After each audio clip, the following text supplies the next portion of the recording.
Hola, ¿qué tal? Buenos días y bienvenidos todos. ¿Cómo están? ¿Qué tal, doctor? Muy buen día. Bien, ¿y usted? Muy Buen bien, día. gracias. Buenos días. Bueno, pues vamos a empezar con la clase de hoy. Hoy vamos a ver el tercero de los que se consideran, o bueno, los que yo considero los temas de introducción. Vamos a hablar hoy sobre la célula comunidad de salud y enfermedad. Este es un tema que recientemente añadí al programa del curso. Y bueno, aquí explicamos varios conceptos básicos en cuanto al funcionamiento de la célula que nos van a ayudar también posteriormente a comprender algunos de los procesos que vamos a ver ya cuando hablemos de patologías así en particular. Entonces hoy por esta ocasión vamos a ver muy poquitas imágenes así al microscopio y demás. Vamos a estar hablando de algunos procesos de la célula, vamos a ver algunos esquemas, pero pues como les digo, es un tema que sí es necesario para reforzar un poquito más el conocimiento de ustedes y que entiendan mejor los temas que vemos posteriormente. Bueno, pues vamos iniciando entonces con la clase. Vamos a hablar bueno, este tema se basa en el libro de Robbins, entonces vamos a manejarnos con el orden que tienen ahí. Vamos a ir hablando sobre ciertos elementos de la célula, iniciando por el genoma. El genoma, bueno, ya sabemos, es el material genético, o está representado por todo el material genético que hay adentro de la célula. Entonces, en la célula nosotros tenemos, bueno, el material genético está compuesto por estas dos moléculas, lo que es el ADN y el ARN. Son muy similares una con la otra, pero tienen sus diferencias clave que hacen que funcionen esencialmente de manera distinta. El ADN es donde está guardada de forma, vamos a llamarle como entre comillas, permanente. Sería como el disco duro de la célula. Ahí se guarda toda la información, todos los genes que van a hacer que nosotros seamos pues como somos, ¿verdad? Dependiendo de qué genes se expresen de todo ese material genético que tenemos, vamos a tener cierto fenotipo. Y el ARN sería como una copia. Imagínense que si este es un archivo que ustedes tienen el ADN en su computadora, el ARN sería como la copia de ese archivo que se llevan ustedes en una memoria para usarlo en la computadora de la escuela, vamos, o algo así, para que puedan mostrar que hay adentro de ese archivo, pero sin riesgo a dañar la copia original. Entonces, el ADN se tiene que primero transcribir para hacer una copia en forma de ARN, y el ARN entonces se va después a pasar por un proceso que se llama traducción para que este se pueda convertir, bueno, no este como tal, pero este pueda dar las instrucciones a otras proteínas para que se forme una nueva proteína. Y esas nuevas proteínas pues pueden tener múltiples usos. ¿Sí? Algunas se van a usar dentro de la célula, otras van a ser excretadas afuera de la célula. Algunas van a formar parte de las mismas enzimas que manipulan el ADN, etcétera. Tienen usos muy variados. Aquí estamos viendo en este esquema también las diferencias que hay entre una molécula y otra. El ADN tiene estos cuatro tipos de bases, ¿sí? Nitrogenadas: timina, citosina, guanina y adenina. Estas cuatro que vemos aquí serían las que están formando parte del ADN. Y el uracilo, ese forma parte únicamente del ARN. Este lo vamos a intercambiar con la timina. Cuando nosotros hacemos una copia o transcribimos de ADN a ARN, los pares de bases se conservan en cuanto a su tipo. O sea, seguimos utilizando citosina, guanina y adenina, pero en vez de utilizar timina vamos a utilizar uracilo, que sí que es una base más o menos similar a la timina. Otra característica que hace que tengan cada una de estas moléculas su nombre particular es que van a utilizar un azúcar, ¿sí? Cadenas de azúcares aquí en esta, bueno, como hebra que vemos de color azul, que es lo que formaría como el andamio o el esqueleto de la molécula. En ambas moléculas es distinta. El ADN, si recuerdan, se llama ácido desoxirribonucleico y el ARN es ácido ribonucleico.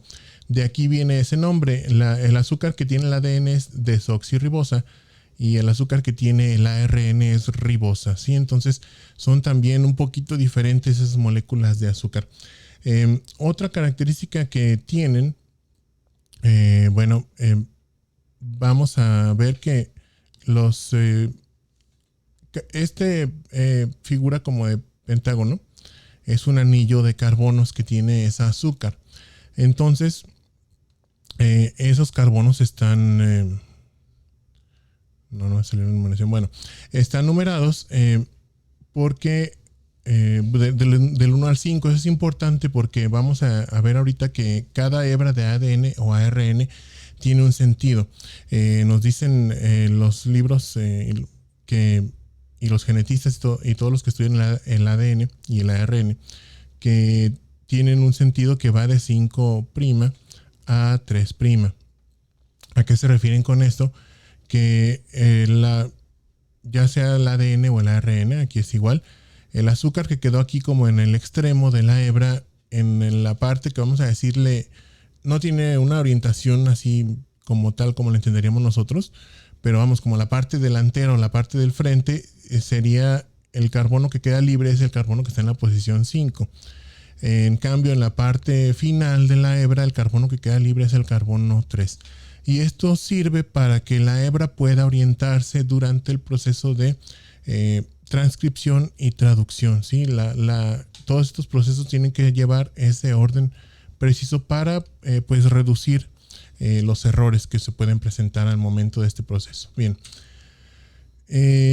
Los ácidos nucleicos en la célula van a estar empaquetados, no los vamos a encontrar libres. Si estuvieran todo el tiempo así con su forma de doble hélice, por ejemplo el ADN, sería muy frágil, ¿sí? muy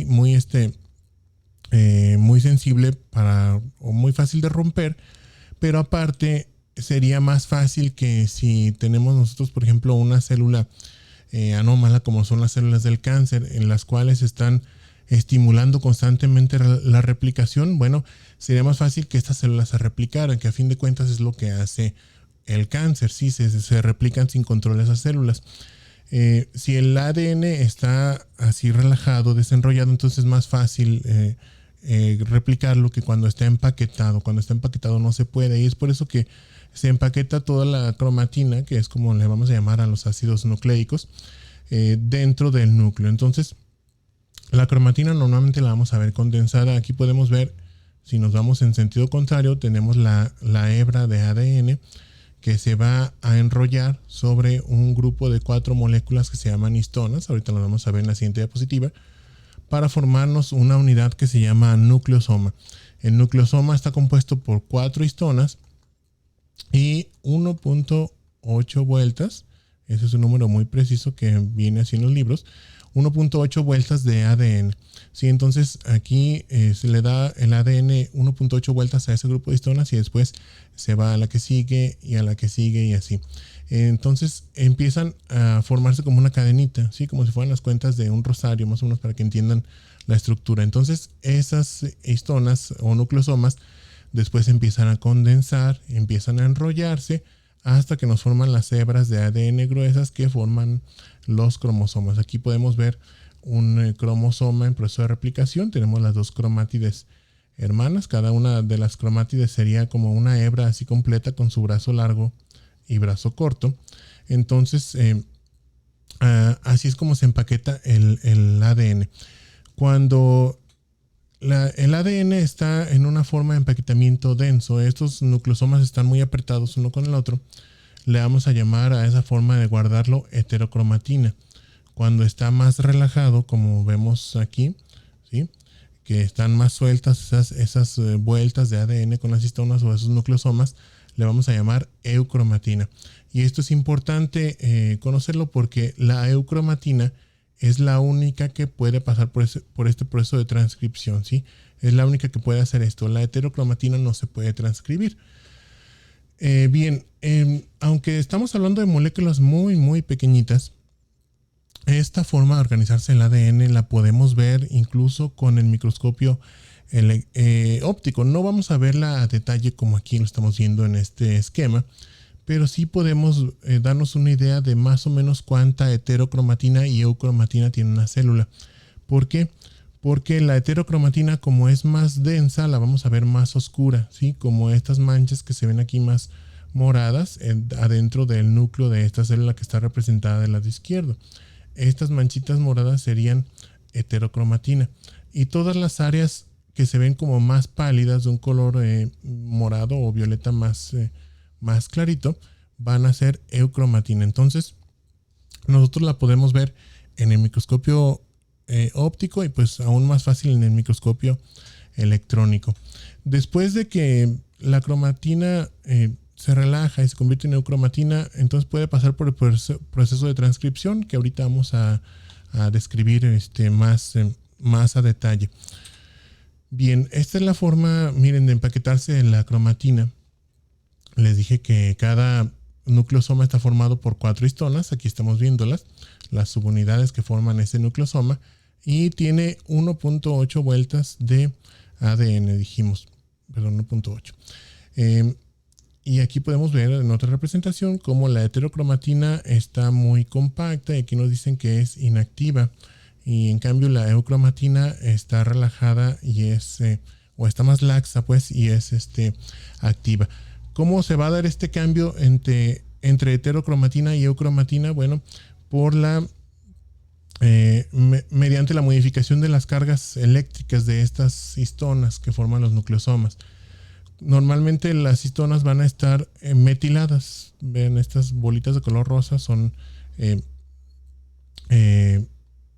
pues moléculas que van a cargar a la histona, ¿sí? Entonces está metilada aquí. Cuando pasa por un proceso de acetilación, vamos a cambiar esos iones metilo por acetilo y se van a modificar la carga eléctrica de estas histonas y va a hacer esto que se relaje la hebra de ADN y entonces se pueda transcribir. Bien, el proceso de transcripción, bueno, este es el de replicación, el que estamos viendo es muy similar al de transcripción y el de traducción. Son muy, muy complejos. Ahorita nomás los vamos a abordar así como que a grosso modo para que más o menos lo entiendan. No es la intención de esta clase ni esta materia hacer un estudio muy, muy detallado a fondo de estos procesos. Eso más bien es campo de la materia de biología molecular, pero pues sí conviene que tengamos una idea más o menos general de cómo son estos procesos. Entonces, aquí estamos viendo, este no es el proceso de transcripción, este es el de replicación. ¿Sí? El proceso que se lleva a cabo en el ADN para hacer una copia, que en vez de tener una sola hebra, tengamos 2 hebras de ADN o 2 cadenas de ADN. Entonces, aquí vemos algunas de las principales enzimas que participan. Vamos a ir nosotros replicando nuestra cadena de ADN en este sentido, ¿sí? De derecha a izquierda. Entonces, la primera enzima que entra aquí en función es la topoisomerasa, que vemos aquí como este anillo de color verde. Lo que va a hacer esta enzima, así a grandes rasgos, va a hacer desenrollar la hebra de ADN que normalmente está así enrollada, como la vemos formando una doble hélice. Entonces la va a desenrollar. Posteriormente van a entrar en función estas 2 proteínas, este triangulito de color azul que se llama helicasa y estas pequeñas bolitas de color morado que son llamadas proteínas de unión a cadena simple. Sí, estas tienen 2 funciones, tienen una función específica cada uno. La helicasa va, como vemos aquí, a separar las 2 hebras de ADN. Sí, va a estar rompiendo los enlaces que están entre los pares de bases nitrogenadas. Y estas proteínas de unión van a mantener cierta carga eléctrica en la hebra de ADN para que no se vuelva a pegar, porque si no, en cuanto pasan de donde está la helicasa, se volverían a juntar, ¿sí? Se volvería a ensamblar el ADN. Esto en conjunto nos va a crear esta estructura que vemos aquí, ¿sí? Abierta. En inglés le llaman fork, como tenedor. En español se le conoce como horquilla de replicación, ¿sí? Como una horquilla, como esos como trinchetes, algo así que utilizan los granjeros para mover paja y demás. Entonces tiene más o menos esa forma. ya ahí va a entrar en función esta enzima, la ADN polimerasa. La ADN polimerasa es la que se va a encargar de estar formando la copia que va a complementar, o la hebra de ADN que va a complementar a esta otra hebra que ya se le está proporcionando, ¿sí? Que proviene de la hebra original. Aquí, bueno, es relativamente, vamos a dejarlo entre comillas, sencillo, porque los pares de bases, no lo dijimos aquí, pero solamente se asocian de un par de base con otra y nada más. La citosina se va a asociar con la guanina, nada más, ¿sí? Y la adenina, cuando está en el ADN, se asocia con la timina. Cuando está en el ARN, se asocia con el uracilo. Entonces, donde veamos en una hebra de ADN, si por ejemplo esta es una adenina, bueno, aquí se va a poner una timina. Si esta es una citosina, aquí se va a poner una guanina. Si esta es una guanina, aquí se va a poner una citosina. Entonces, esta enzima, la ADN polimerasa, lo que hace es ir complementando nada más la hebra de ADN. Va añadiendo pares de bases, aquí estamos viendo el proceso, ¿sí? Va añadiendo pares de bases para que se ensamble la hebra complementaria, la hebra nueva. Bien, como estamos, se pueden ver aquí en la horquilla de replicación están haciendo ya 2 hebras de ADN. Nada más que aquí vamos a tratar de explicar más o menos el proceso de replicación. No es igual en las 2 hebras. Y eso tiene que ver con eso que les dije, que una hebra de ADN tenía en el extremo como inicial o frontal, le llaman el extremo 5' y el que está al final es el 3', ¿sí? Entonces, esto tiene que ver con la orientación de la hebra de ADN. La ADN polimerasa únicamente funciona en sentido 5' a 3'. Nada más, no puede funcionar al revés. Entonces, como esta hebra que está aquí abajo, la que le llaman la cadena adelantada, está en ese sentido, bueno, se une la ADN polimerasa y pues empieza a agregar los pares de bases y se avienta todo de corrido ese proceso. En cambio, la hebra que le vamos a llamar la cadena retrasada, porque esa está al revés, está empezando con el extremo 3', va de 3' a 5', no se puede transcribir o replicar de forma continua, porque la ADN polimerasa, aquí estamos viendo la que está en la cadena retrasada, no puede funcionar en sentido contrario, no puede ir de 3' a 5', ¿sí? Esto no se puede. Entonces, ¿qué es lo que hace esta, cómo le hace la ADN polimerasa para formar aquí la cadena de ADN? Bueno, se va a ayudar de esta, ¿dónde está? Esta de aquí, esta enzima, la ADN primasa, ¿sí? Lo que va a hacer la ADN primasa, esa se va a unir en un sitio de la hebra que está separada de ADN y va a agregar unos cuantos pares de bases que van a servir como secuencia iniciadora o cebadora, ¿sí? Aquí estamos viendo, vamos a borrar todas estas anotaciones para que se vea mejor. Esta sería la secuencia cebadora. Entonces ahí se va a unir ahora sí la ADN polimerasa y va a formarnos una hebra de ADN en sentido 5' a 3', pero nada más un pedacito. Imagínense que este es el extremo, entonces aquí ya se unió a la cadena cebadora, por ejemplo. Así que vamos a pensar que esta es una secuencia cebadora y ya nos hizo toda esta hebra de ADN hasta acá, la ADN polimerasa. Cuando llega al final, se va a separar y vuelve a repetir el proceso. Entonces, si tenemos la cadena original, la ADN polimerasa lo que va a hacer es ir formando el complemento en pasos, ¿sí? Agrega unos pares de bases, luego brinca otra vez hasta encontrar otra secuencia cebadora y vuelve a hacer lo mismo. Pero nos van quedando huecos donde están las secuencias cebadoras, ¿sí? Entonces, ¿qué es lo que va a pasar al final? Va a llegar esta enzima que se llama ADN ligasa y nos va a reemplazar a todas estas secuencias cebadoras que están hechas de ARN, ¿sí? No se pueden quedar ahí porque están hechas de ARN. Así es como los reconoce también la ADN polimerasa. Las va a quitar y ahora sí va a agregar se van a agregar los pares de bases ya definitivos para formar ADN. Entonces, este proceso de estar formando como en saltos la hebra o la cadena retrasada va a crearnos estas zonas de ADN recién polimerizado, que les van a llamar, por aquí está su nombre, fragmentos de Okazaki, porque se llamaba el científico que descubrió este proceso en la cadena retrasada de ADN, ¿sí?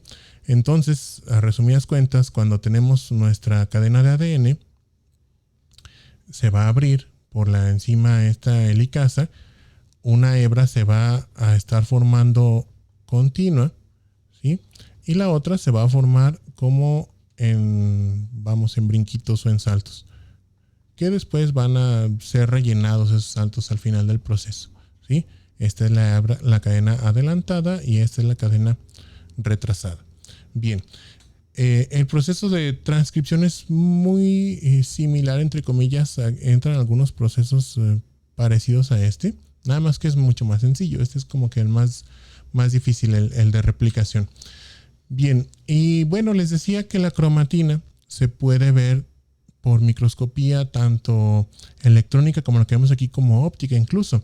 Aquí estamos viendo en esta microfotografía de un microscopio electrónico de barrido, un núcleo celular. Toda esta bolita que parece como un planeta y medio oscuro es un solo núcleo de una célula, ¿sí? Acuérdense que esta técnica de microscopía electrónica de transmisión, o TEM por sus siglas en inglés, nos da una magnificación muy muy grande. Entonces, todo lo que vemos así de color más oscuro sería heterocromatina, todo lo que vemos más clarito sería eucromatina. Aquí en esta imagen también podemos ver algunos otros componentes de la célula, de los cuales vamos a hablar ahorita más adelante. Por ejemplo, estas pequeñas bolitas de color gris, todas las que ven como estas, aquí hay otra más. Estas son mitocondrias. Si se fijan bien, vamos a quitar las anotaciones para resaltar esta. Se alcanzan a ver incluso las crestas de la membrana o los pliegues de la membrana interna mitocondrial. Estos otros como líneas que parecen líneas de una huella digital, todo esto de aquí es el retículo endoplásmico. Si lo vemos con puntitos como en esa zona, es retículo endoplásmico rugoso. Si lo viéramos liso, que aquí no se ve, es retículo endoplásmico liso. Sí, entonces aquí se alcanzan a ver algunos organelos incluso. Y en la microscopía óptica convencional también se puede ver la cromatina, aunque cuesta más trabajo y pues hay que aprender a verla porque estamos viéndolo muy pequeñito, muy pequeñito. Esta es una imagen que tiene un zoom digital, pero normalmente la vemos mucho más pequeños o muchos más pequeños los núcleos, pero se alcanza a percibir que cada núcleo tiene zonas claras, ¿sí? Que serían eucromatina, y zonas oscuras como estos puntitos de aquí, que serían heterocromatina. En algunas células es más fácil de verlo esto. Por ejemplo, estas son células de un carcinoma neuroendocrino que tiene la cromatina, le llaman en sal y pimienta, y porque forma como gránulos muy gruesos, o sea, forma granitos oscuros como si fueran granos de pimienta, y zonas también así más o menos nodulares o redondas de áreas claras como si fueran granitos de sal, ¿sí? Entonces, por eso le pusieron ese nombre. Bueno, ¿qué hace que cada célula tenga una forma y función diferente? Si recuerdan el genoma, el ADN, bueno, es el mismo en todas nuestras células. En el núcleo está exactamente todo el material genético que tiene, por ejemplo, una célula muscular, una célula nerviosa, una célula de la piel. Todas tienen exactamente el mismo material genético y la misma cantidad. ¿Cómo le hacen para ser diferentes? Bueno, eso depende de un proceso que le vamos a llamar expresión de genes. ¿Sí? La expresión de genes va a hacer que cada célula ahora sí sea distinta.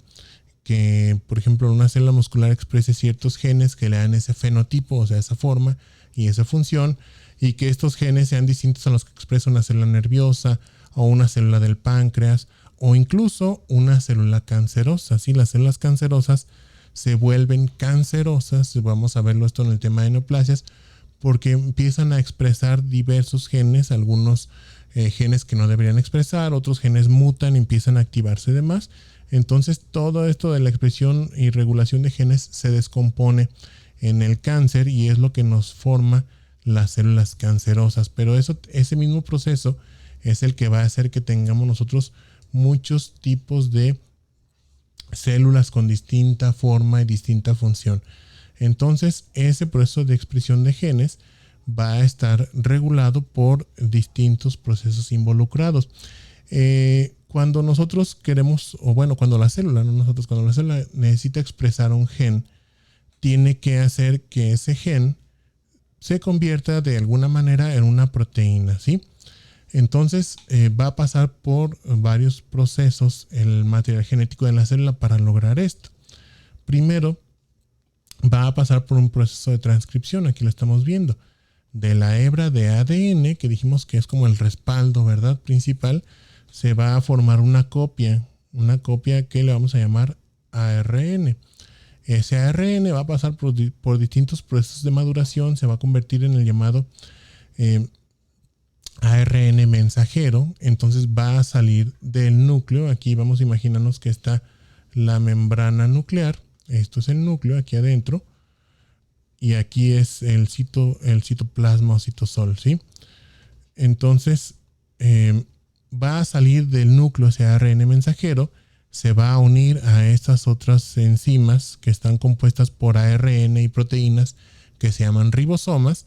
Y estos, a partir de la información que tiene aquí el ARN, van a formarnos una cadena de aminoácidos, ¿sí? O también llamada polipéptido. Y esto es como que la base para formar una proteína. Entonces vamos a explicar un poquito más a fondo este proceso también. Empezando con la transcripción. La transcripción del ADN, entonces dijimos, el proceso mediante el cual se crea una copia de la hebra de ADN, pero esta copia va a estar hecha de ARN, de ácido ribonucleico. Entonces, aquí como ya vimos el proceso de replicación, pues ya lo vamos a entender más fácil. Aquí nada más va a entrar en función una sola enzima más grande, que es como una enzima que tiene capacidad multitarea, ¿sí? Vamos a imaginarlo así, es la ARN polimerasa. Esta enzima solita va a hacer primero que se desenrolle la hebra de ADN, que se separe, se mantenga separada y va a agregar los pares de bases complementarios para formar la hebra de ARN y posteriormente va a volver a unir a la hebra de ADN, aquí la está volviendo a unir, se vuelve a torcer y ya queda como estaba originalmente, ¿sí? Entonces esta molécula o esta enzima se va a ir desplazando, eso sí, de sentido 5' a 3', como lo hacen todas las enzimas que interactúan con el ADN. Fíjense cómo aquí la copia que nos está saliendo está orientada en ese sentido. El extremo inicial es el 5' y el final, por aquí lo están poniendo, va a ser el 3', nada más que nos acaba de polimerizar aquí, ¿sí? Entonces se da este proceso para formarnos una cadena de ARN. Esa cadena de ARN va a tener áreas que van a servir y otras que, entre comillas, para entenderlo más fácil, no nos sirven para la expresión de ese gen. Las áreas que sí nos sirven, les vamos a llamar así, son los llamados exones. Las que no nos van a servir para la expresión del gen son intrones. Acuérdense que esto es entre comillas porque no vayan a decir que no, el maestro de patología dijo que ese ADN no sirve. Si todo tiene una función aquí, algunas no están totalmente, no se han descubierto completamente, pero todo tiene una función aquí. Entonces, por ejemplo, los intrones sirven como mecanismos también reguladores de la expresión de genes. Pero bueno, los exones son ADN que le vamos a llamar codificante. ¿Qué significa esto? Quiere decir que este ADN va a poderse convertir en una proteína al final de todo el proceso, ¿sí? Los intrones son ADN no codificante. Quiere decir que estos no sirven para hacer proteínas. Entonces, el ARN mensajero que vamos a obtener al final de este proceso no puede tener ADN codificante y no codificante, porque entonces se nos va a hacer una proteína que va a tener áreas que sirven y áreas que no, ¿sí? Entonces, ¿qué es lo que va a pasar? Van a llegar aquí un grupo de ribonucleoproteínas, ¿sí? Que van a unirse, van a formar un complejo aquí unidas a la hebra de ARN y van a pues como atrapar a este intrón y lo van a cortar y van a pegar a los dos exones que están en los extremos para estar recortando todo este material. Este va como a desecharse, entre comillas, lo van a dejar ahí y únicamente van a dejarnos como resultado, va a quedar al final una hebra madura de ARN mensajero. Y este ahora sí es el que nos va a servir para que se forme una proteína. Bien, el ARN mensajero, dijimos, va a salir del núcleo al citoplasma. Aquí ya estamos en el citoplasma. Ahí se le van a unir estas enzimas que se llaman ribosomas. Un ribosoma está compuesto por dos subunidades, una unidad pequeña y una unidad grande. Sí, entonces estos les dije están formados por ARN más proteínas. Es de lo que está formado un ribosoma. ¿Qué es lo que va a hacer el ribosoma? Bueno, va a unirse a la hebra de ARN mensajero en el sentido que ya habíamos dicho de 5' a 3' para darle una orientación, sí, un orden así en específico. Y va a empezar aquí a polimerizar nuestro polipéptido, ¿sí? Va a empezar a formar nuestro polipéptido. ¿Cómo le hace? Bueno, aquí estamos viendo que esta hebra de ADN tiene unas letritas que serían los pares de bases. Cada 3 pares de bases, ¿sí? Cada grupo de 3 pares de bases le vamos a llamar codón, ¿sí? Un codón. Un codón es como una clave que se va a traducir en un aminoácido. Entonces, de todos los aminoácidos que nosotros podemos formar en nuestro cuerpo, cada uno tiene como una receta, una clave que nos va a decir o le dice, bueno, al ribosoma, si te encuentras este codón, entonces tú vas a poner este aminoácido. Y es lo que hace el ribosoma. Primero va a localizar una secuencia iniciadora, que es esta secuencia adenina, uracilo, guanina. Esa es universal, ¿sí? Es la única secuencia que va a marcar el inicio de la proteína y esta también codifica para el aminoácido metionina. Entonces, ¿qué va a pasar? Va a llegar otra hebra de ARN mezclado con, perdón, esta no es ARN, esta es una proteína que tiene pares de bases complementarios y va a estar unida a este aminoácido. Entonces, se va a ensamblar aquí con este codón, que es en la secuencia de iniciación, en uno de los sitios o regiones que tiene el ribosoma. El ribosoma tiene 3 sitios, aquí lo estamos viendo, el sitio E, el sitio P y el sitio A. En el sitio P, que es donde estamos ahorita, es donde se va a producir el ensamble. Va a llegar ahí la proteína con los pares de bases complementarios para el codón que se está leyendo y va a llevar consigo un aminoácido. Aquí lo estamos viendo, este es el aminoácido, la metionina. Entonces, ¿qué va a pasar? Se va a leer el siguiente codón. Aquí lo estamos viendo. Se está leyendo el segundo codón. Y va a llegar a la región A. A esta región va a llegar la siguiente proteína que va a cargar el siguiente aminoácido. Y se van a unir estos aminoácidos para empezar a formar una cadenita. Se va a formar un enlace peptídico. Aquí lo estamos viendo. Entonces ya tenemos metionina, que fue el primer aminoácido. Después sigue valina en esta proteína. ¿Sí? ¿Qué va a pasar después? Como si fuera el carrito de una máquina de escribir, el ribosoma va a desplazarse, ¿sí? Se va a recorrer otro espacio, otro codón. En el codón con el que iniciamos ahora está en el área E. Cuando llega al área E, esa proteína que le llaman ARN de transcripción va a liberarse, ¿sí? Se va a liberar porque ya no se necesita. Nos quedamos con el ARN de transcripción que está en el sitio P y va a llegar nuevamente al sitio A el siguiente, que va a llevar otro aminoácido, en este caso fenilalanina, ¿sí? Y entonces se va repitiendo este proceso, ¿sí? Se van agregando va desplazándose el ribosoma, va agregando nuevos aminoácidos al final de la cadena y va liberando en el sitio A las moléculas de ARN de transcripción que ya no se necesitan. Cuando llegue a un llamado codón de terminación o de tensión, ¿sí? Que pueden ser 3 combinaciones distintas. En el de iniciación dijimos que nada más era uno, el codón AUG, ¿sí?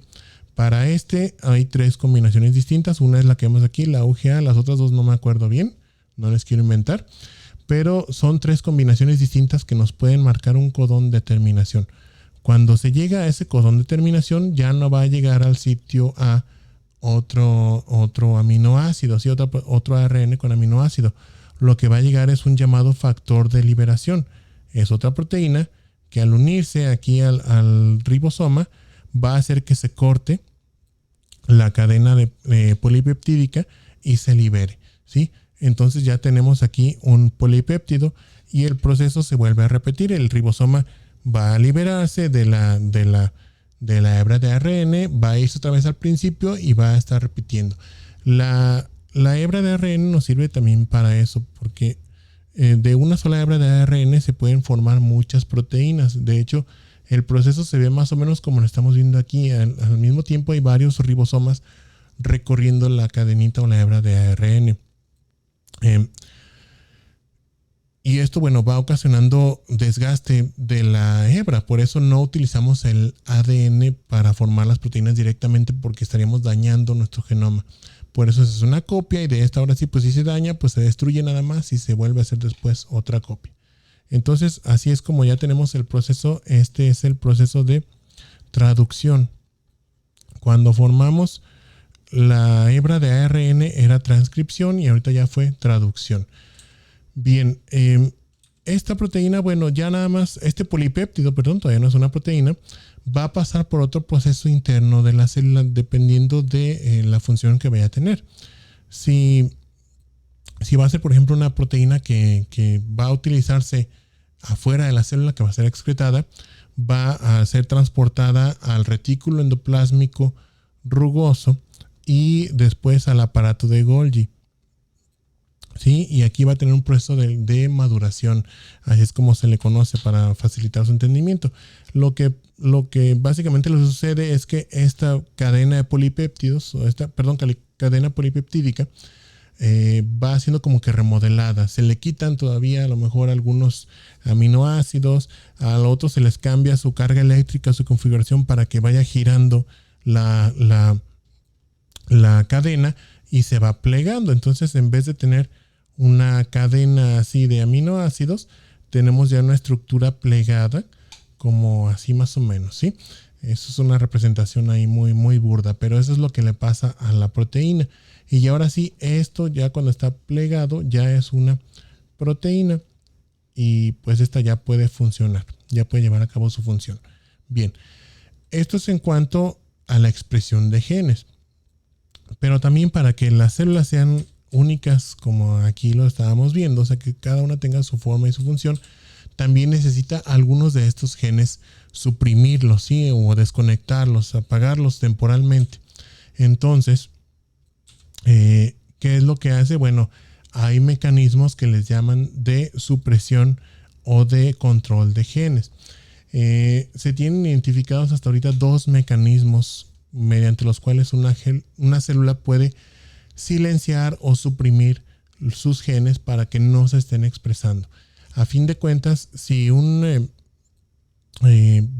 este silenciamiento o esta supresión de genes se puede llevar a cabo en varios niveles, en cualquier parte del proceso que acabamos de ver, tanto en el de transcripción o en el de traducción, se puede bloquear algo ahí para que no se forme la proteína. A fin de cuentas, si no se forma la proteína que era el resultado de toda la cadena de procesos, ese gen no se va a expresar, ¿sí?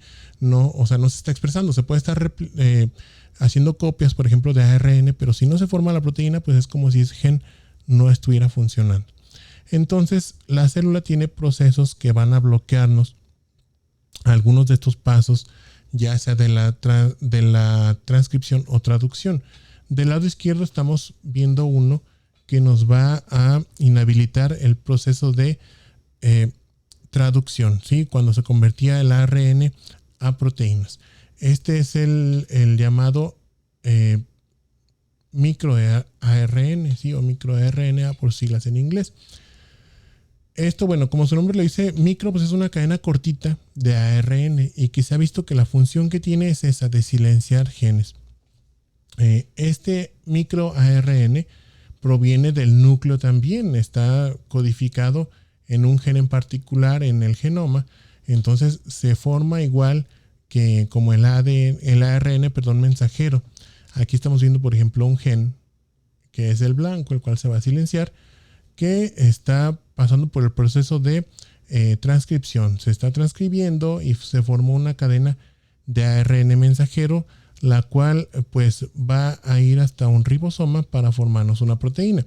Entonces, aquí es donde entra en función el microARN. El microARN, dijimos, se forma primero en el núcleo, queda ahí como un pre-microARN. Este va a ser exportado por una proteína que está ahí en la membrana nuclear, le va a ayudar a salir.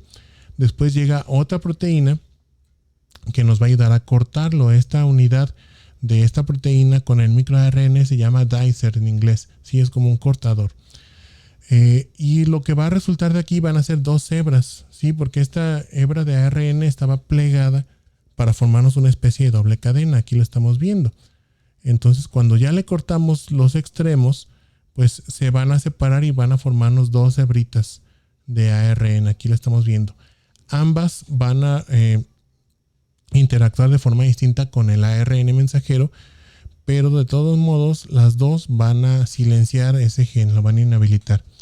¿Qué es lo que va a pasar? Bueno, una de ellas, las dos primero se van a unir a otro conjunto de proteínas, aquí la estamos viendo, y nos van a formar un complejo que le llaman RISC, ¿sí?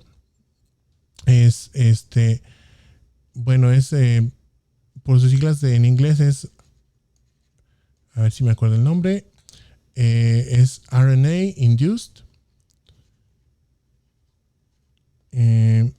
Silencing Complex, algo así. Complex es lo que significa RISC. Entonces, como complejo silenciador inducido por ARN. ¿Qué es lo que va a hacer el RISC? Bueno, dependiendo de la hebra que le tocó, ya sea esta que está como estirada o esta que está plegadita, va a buscar una cadena de ARN mensajero con la cual se pueda complementar. Acuérdense, todos estos pequeños bastoncillos que tiene ahí son bases nitrogenadas, ¿sí? Todos estos que vemos aquí son bases nitrogenadas, igual en el ARN mensajero. Y acuérdense que las bases nitrogenadas se complementan nada más con un par contrario y ya no pueden como que estarse revolviendo ahí al azar. Entonces, cuando encuentra una cadena de ARN mensajero con la cual forma como un complemento, va a pasar una de dos cosas. Una es que el complejo RISC va a escindir o a cortar esa hebra de ARN. Si la corta, pues ya no se puede hacer el proceso de traducción. Ya no se va a formar una proteína. O si no, se va a pegar y se va a quedar ahí unido. Y esto va a estorbarle al ribosoma. El ribosoma necesita, literalmente ya lo vimos, desplazarse por la cadena de ARN. Si hay algo que le estorbe ahí, el ribosoma no lo puede quitar. Si no tiene esa función, entonces ¿qué hace? Interrumpe el proceso de traducción y ya no se expresa el gen. ¿Sí? Se va a silenciar el gen. Hay otro mecanismo que vemos aquí al lado derecho, mediante el cual se van también a silenciar genes, pero este tiene una función un poquito más variada. El microARN sirve, hasta ahorita nada más se conoce como silenciador de genes. Hay otras hebras de ADN que se llaman LNCRRNA o Long Non-Coding RNA, ¿sí? O ARN largo no codificante, sería su traducción en español. ¿Qué quiere decir? Bueno, esta diferencia del microARN es una cadena larga de ARN, no va a codificar para otras proteínas, pero lo que sí va a hacer es que se va a unir a unas ribonucleoproteínas específicas allá dentro del núcleo y estas pueden interactuar en conjunto con el ADN directamente. Entonces aquí puede tener varios efectos. No es nada más como el microARN que sirve como supresor. Puede tener un efecto activador, es decir, que estimula la replicación o la transcripción del ADN. Puede tener efecto supresor, ¿sí? Que se une ahí al ADN y evita que después se unan los factores de transcripción para hacer una copia de ese ADN o hacer una transcripción. Puede servir como un modificador de la cromatina, puede hacer que se pase de la heterocromatina a la eucromatina mediante este proceso de acetilación, o también puede formar parte de la estructura de la cromatina, puede formar subunidades con otras proteínas y estar ensamblando nuevas proteínas ahí que sirven como soporte al ADN. Entonces tiene múltiples funciones, pero bueno, aquí entra también esa de supresión de genes, entonces se complementa con el proceso del microARN. Entonces ahora sí, dependiendo de qué genes esté expresando y qué genes tenga silenciados una célula, pues esa célula va a tener una forma distinta y una función distinta, y eso es lo que nos permite tener muchos tipos celulares en nuestro cuerpo. Bueno, lo alargamos esto un poquito más de lo que quería, pero espero que se haya quedado bien entendido. Vamos a pasar a otro aspecto de la célula como unidad de salud y enfermedad. Vamos a hablar ya rápidamente de lo que es el mantenimiento celular. Bueno, cuando una célula está en equilibrio, le llamamos que está en un proceso o en un estado de homeostasis. ¿Sí? La homeostasis es un balance de la célula en cuanto a su metabolismo, sus funciones y demás. Es decir, que está normal, vamos a llamarle entre comillas esa célula. Y bueno, la homeostasis depende de una variedad de funciones de mantenimiento que van a llevarse a cabo para mantener ese equilibrio, valga la redundancia. Estas funciones son muy variadas, las lleva a cabo la misma célula, y entonces aquí están las principales áreas en las que interviene o que se ven afectadas. Por ejemplo, hay funciones que protegen el ambiente de la célula, lo mantienen, el microambiente en el que está la célula. Funciones para adquirir nutrientes, porque la célula necesita nutrientes, al igual que nosotros necesitamos comer. Esa comida que nosotros ingerimos, a fin de cuentas, le llega a nuestras células para darles sustratos para llevar a cabo sus funciones metabólicas. El metabolismo como tal, nosotros no nada más comemos, también digerimos la comida. Entonces las células, aparte de adquirir nutrientes, los tienen que procesar internamente para obtener energía. La comunicación también. Nuestras células son como una sociedad, pero pequeñita, condensada en nuestro cuerpo, pero así como nosotros nos comunicamos con otros individuos para llevar a cabo tareas en conjunto, nuestras células hacen lo mismo. Se comunican entre ellas para llevar a cabo funciones o para, por ejemplo, protegerse de amenazas como infecciones, daños celulares, etc. El movimiento también es muy importante para mantener la homeostasis de una célula, sobre todo si esa célula tiene función, por ejemplo, de defensa del organismo. Para llevar a cabo su función necesita poderse desplazar.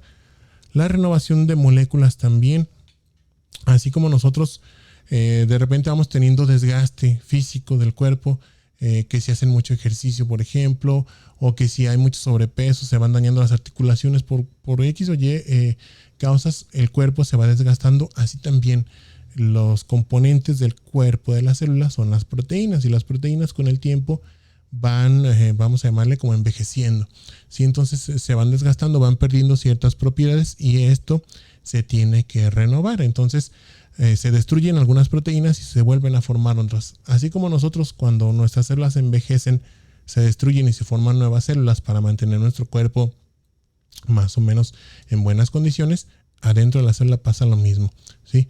El catabolismo celular también, bueno, así como cuando nosotros no comemos alimentos, ¿sí? en un periodo de tiempo prolongado, hacemos uso de nuestras reservas de energía, la célula también va a destruir a veces elementos propios para poder obtener energía y mantenerse con vida. Y pues la generación de energía es bien importante. Esto forma parte del metabolismo de la célula. Esto se lleva a cabo en compartimentos específicos de la célula, en algunos organelos, lo cual va a tener como resultado la formación de moléculas de ATP, que es lo que le da energía a las células como su combustible.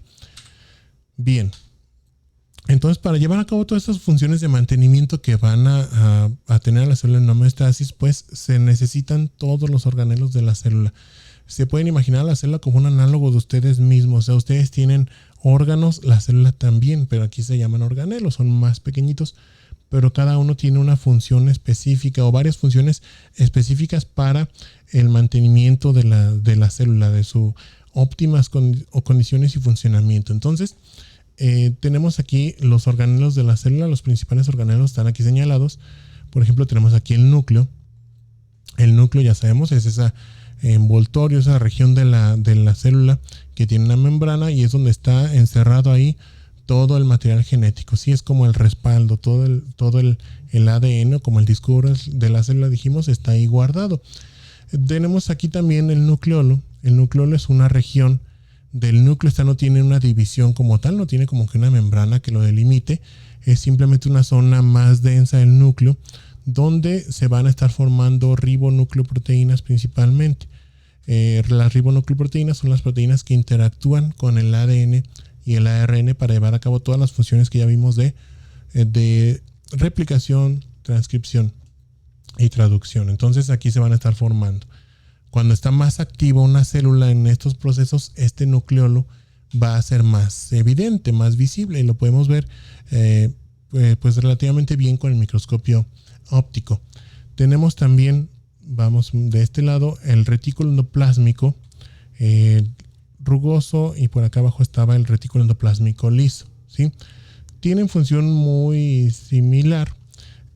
Van a servir para la maduración de proteínas. Junto con el aparato de Golgi, estos van a servir para la maduración de proteínas, pero proteínas que van a salir de la célula, que van a ser excretadas. Sí, entonces aquí van a entrar las cadenas polipeptídicas a través de poros que tienen en su membrana. Estos son organelos con membrana. Van a entrar a través de poros las cadenas polipeptídicas y ahí van a pasar todo ese proceso de maduración, donde les dije que se cortan, todavía se editan más, se están girando algunos aminoácidos para que se pliegue la proteína y ahora sí pueda madurar y pueda funcionar. Las proteínas que van a servir aquí adentro, ¿sí? Aquí también hay proteínas llevando a cabo funciones. Las ribonucleoproteínas, las proteínas de los ribosomas, etcétera. Todas esas proteínas se van a formar aquí, en los ribosomas libres. Lo que pasa, bueno, aquí les dije que un poquito mal. Les dije que entraba la cadena de polipéptidos directamente hacia el retículo endoplásmico. Más bien lo que pasa es que llega el el ARN mensajero. Estos puntitos que se ven de color morado son ribosomas. Están todos tapizando el retículo endoplásmico rugoso. De ahí viene su nombre, porque se ve como si tuviera rugosidades ahí en su membrana. Pero son ribosomas realmente. Entonces, ¿qué es lo que pasa? Llega el ARN mensajero ahí. Va a pasar todo ese proceso de transcripción, pero se va a ir.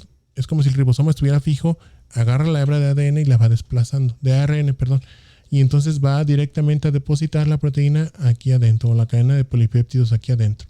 Y ahí es donde se va a editar. Ya después de ahí se van a formar vesiculitas que van a mandar a la proteína hacia el aparato de Golgi. Y ahí va a pasar un proceso similar donde va a seguir madurando la proteína. Se va a encapsular ya finalmente en vesículas que van a ser excretadas a través de la membrana citoplasmática. Los ribosomas que están libres aquí, entonces, esos van a formar proteínas, pero que se van a quedar libres adentro del citoplasma. Son proteínas que llevan a cabo funciones internas de la célula, no son excretadas. El retículo endoplásmico liso, el que está aquí, no tiene, se llama así porque no tiene ribosomas pegados alrededor. Y bueno, también sirve para la maduración de proteínas, pero principalmente hormonas, esteroides, entre otras, ¿sí? Entonces, aquí se maduran un tipo diferente de proteínas que en el retículo endoplásmico rugoso. Bueno, seguimos. Los centriolos que vemos aquí, centriolos y los microtúbulos forman parte del citoesqueleto de la célula. Tienen funciones muy particulares. Los microtúbulos, por ejemplo, se encargan de llevar sustancias, de hacer transporte interno dentro de la célula. Como su nombre lo dice, son tubos. Sí, están huecos por dentro, pero son muy, muy delgaditos y a través de ellos pasan moléculas o proteínas. Los centriolos sirven o tienen su función principal durante la replicación de las células. Van a ser como el punto de anclaje de todos los microtúbulos y componentes del citoesqueleto que van a traccionar a la célula para dividirla durante la mitosis. Los endosomas y peroxisomas y otros que no están aquí señalados, que son los proteasomas, son estructuras que se encargan de degradar sustancias adentro de la célula. Los peroxisomas tienen enzimas que van a formar peróxido de hidrógeno adentro. Los endosomas, bueno, estas son vesículas que van a tener un proceso de introcitosis, o sea, van a ser introducidas a la célula, pero van a llevar aquí pues material externo, o pueden ser también componentes internos de la célula, y estas van a ser materiales que se van a digerir, se van a destruir.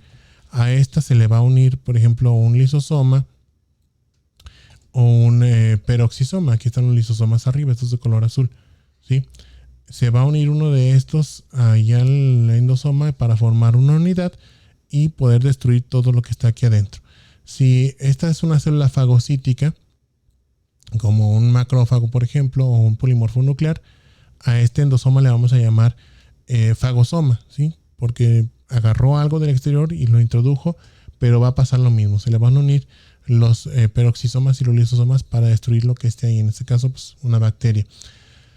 Y finalmente tenemos las mitocondrias. Ya tenemos un rayadero aquí. Bueno, las mitocondrias, estas yo creo que ya todos las conocen, son como las plantas de energía de la célula. Aquí se lleva a cabo el proceso que no vamos a detallar ahorita porque es un proceso muy largo, que es la llamada respiración celular, ¿sí? La cual tiene varios subprocesos ahí. Por ejemplo, ahí es donde se lleva a cabo lo del ciclo de Krebs, la fosforilación oxidativa y demás, que nos va a dar como resultado la producción de ATP, ¿sí? Y ese ATP le va a dar energía a toda la célula, para todos sus procesos internos. Bueno, aquí estamos viendo un poquito mejor explicado los procesos de destrucción o digestión por parte de la célula de estas vacuolas que les dije que son fagosomas o endosomas, dependiendo si es algo que captó bueno, esto depende de si es una célula fagocítica o no, porque todas las células tienen capacidad de captar algo en su membrana e introducirlo. Si no es una célula fagocítica, vamos a llamarlo un endosoma. Si es una célula fagocítica, es un fagosoma. Y en los fagosomas casi siempre hay microorganismos o fragmentos de alguna otra célula destruida. A estos se les van a unir los lisosomas y los peroxisomas. Aquí lo estamos viendo el proceso, para pues destruir lo que hay ahí adentro. También cuando la célula, por ejemplo, no está recibiendo suficientes nutrientes, puede recurrir al canibalismo, ¿sí? Empieza a envolver algunos de sus organelos que son pues como que menos necesarios en ese momento, componentes celulares y demás, los engloba en una vesícula que se va a llamar autofagosoma, y va a pasar lo mismo, ¿sí? Se le van a unir lisosomas y peroxisomas para romper los componentes que están aquí, de los que están formados todos estos organelos, pero esos componentes después se van a reciclar para obtener energía. A nivel un poquito más pequeño pasa algo similar con las proteínas. Las proteínas, aquí lo estamos viendo, son cadenas polipeptídicas que están plegadas. Entonces aquí estamos viendo, miren, la cadena polipeptídica recién formadita. A esta se le van a unir otras proteínas más pequeñitas que se llaman chaperonas. Aquí la estamos viendo, estas esferitas de color verde. Y esto va a hacer que se doble la proteína con cierta orientación por acción de las cargas eléctricas nada más. Entonces, la proteína tiene que tener un plegamiento muy, muy específico, si no, no sirve. Es como tener una llave a la cual se le quebró un diente o está ya desgastado, entonces no sirve. Si la proteína tiene alguna anomalía, ya sea porque tuvo un daño, a lo mejor por algún agente carcinógeno, radiaciones, etcétera, o es una proteína envejecida, o porque se tiene un proceso metabólico alterado, alguna enfermedad hereditaria que hace que produzcamos proteínas anómalas, bueno, esa proteína tiene que ser destruida. Entonces, ¿qué es lo que pasa? Se marca esa proteína con otras proteínas pequeñitas que se llaman ubiquitinas, y estas la van a encaminar hacia un proteasoma, que un proteasoma es como, imagínense como si fuera un triturador de basura. Ahí va a agarrar a la proteína y la va a ir fragmentando en péptidos, ¿sí? En pedazos más chiquitos de aminoácidos que van a poder ser reciclados para formar nuevos componentes para la célula. En algunos casos, bueno, este proceso no sirve. Por ejemplo, cuando hay enfermedades metabólicas hereditarias, estas proteínas a veces se pueden destruir, pero muchas veces no. Entonces se pueden acumular adentro de la célula. Y esto pues va causando estrés del retículo endoplásmico rugoso, ¿sí? Porque se va saturando ese retículo endoplásmico de proteínas anómalas.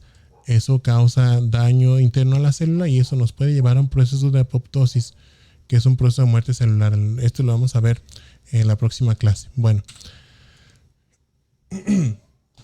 perdón, continuamos. Otro componente que es bien importante y estaba aquí en los organelos, nada más que no lo mencionamos, es la membrana citoplasmática. ¿Por qué? Porque, bueno, necesitamos hacer una mención aparte. La membrana citoplasmática es lo que va a proteger a la célula de su medio externo. Así como nuestra piel nos protege del exterior, esto mismo hace la membrana citoplasmática. Pero tiene otras funciones, no nada más de protección. Le sirve también a la célula para captar nutrientes, para comunicarse con su medio exterior o con otras células.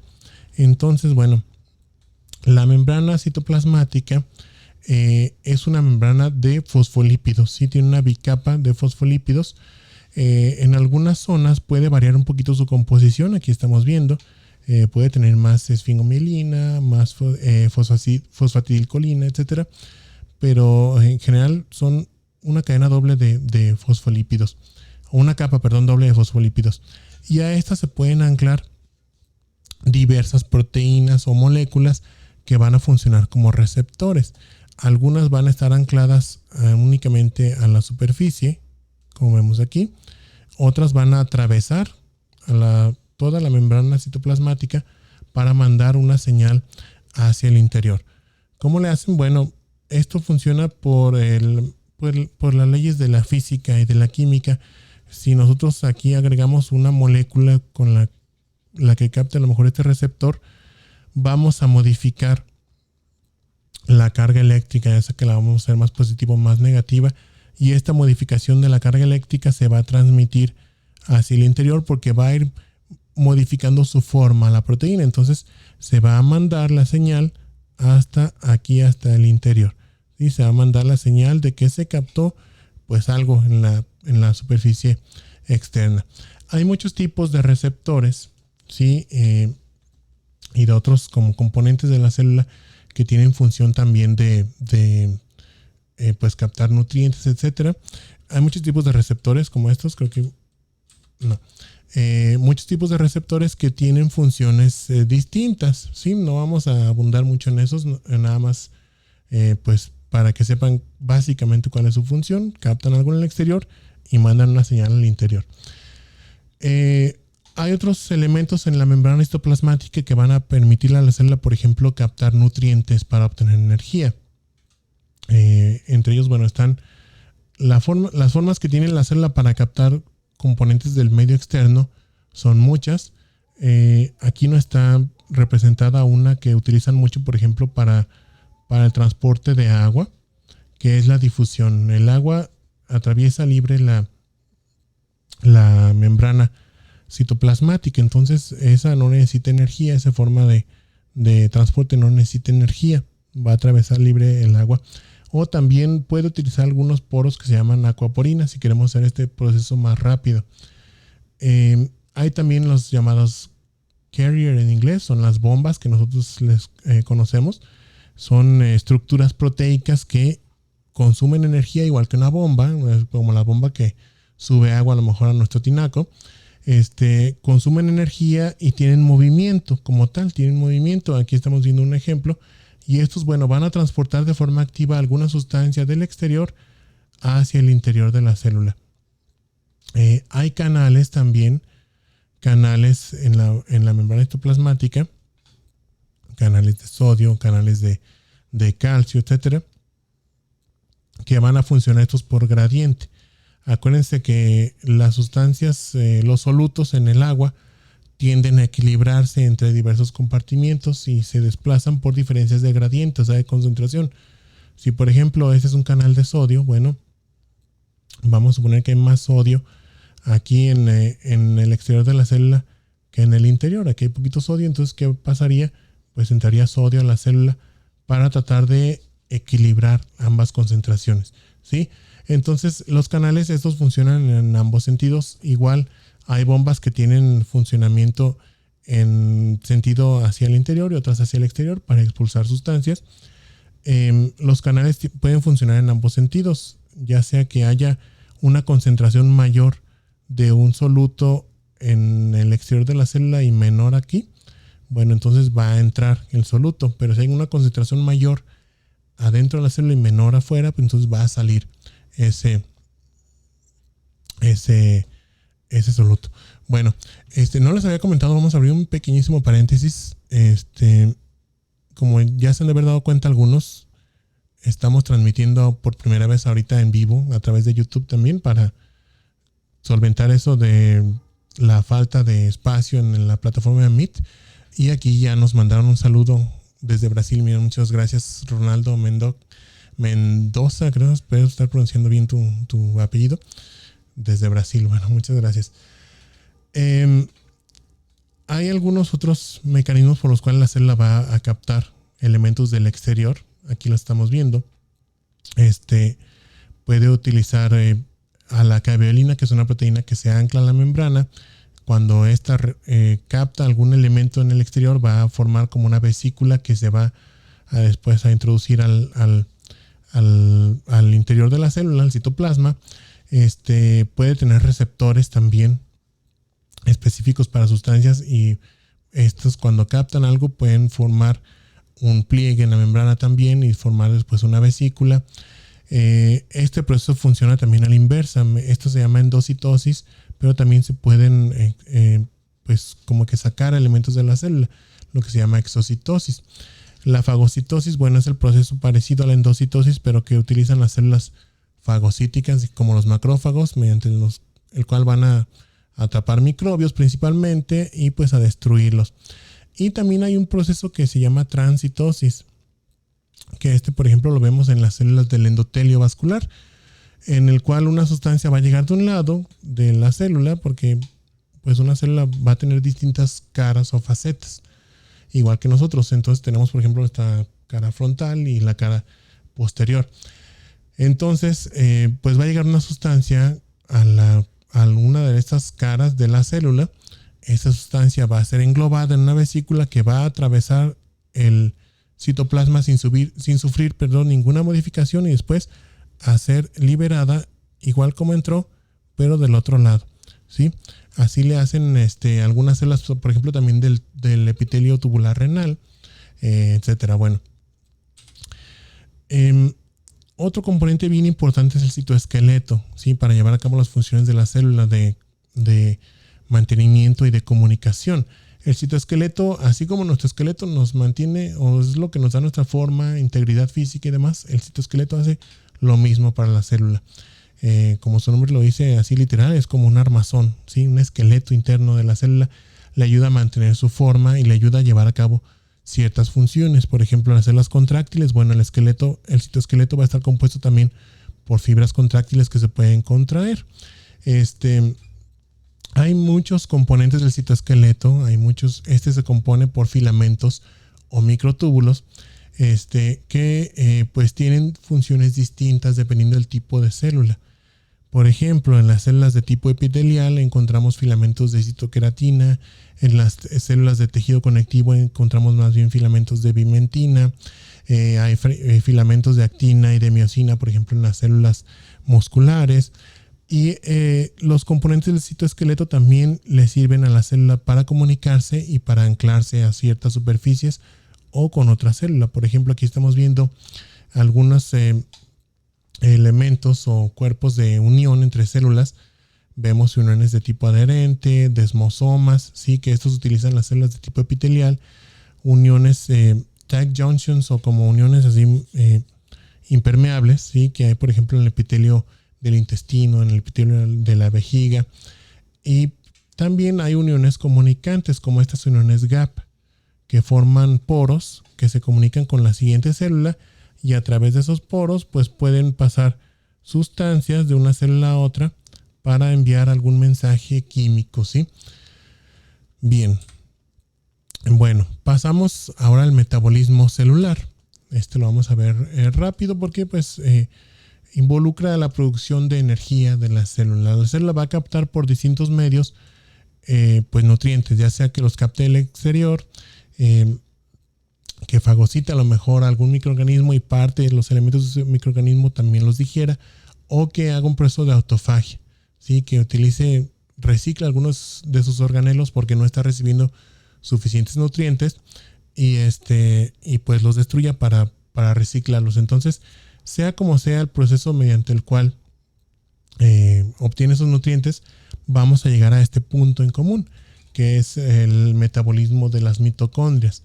Aquí les dije que vamos a tener distintos procesos, por ejemplo el ciclo de Krebs o la fosforilación oxidativa, que nos van a producir como resultado ATP, ¿sí? La generación de ATP.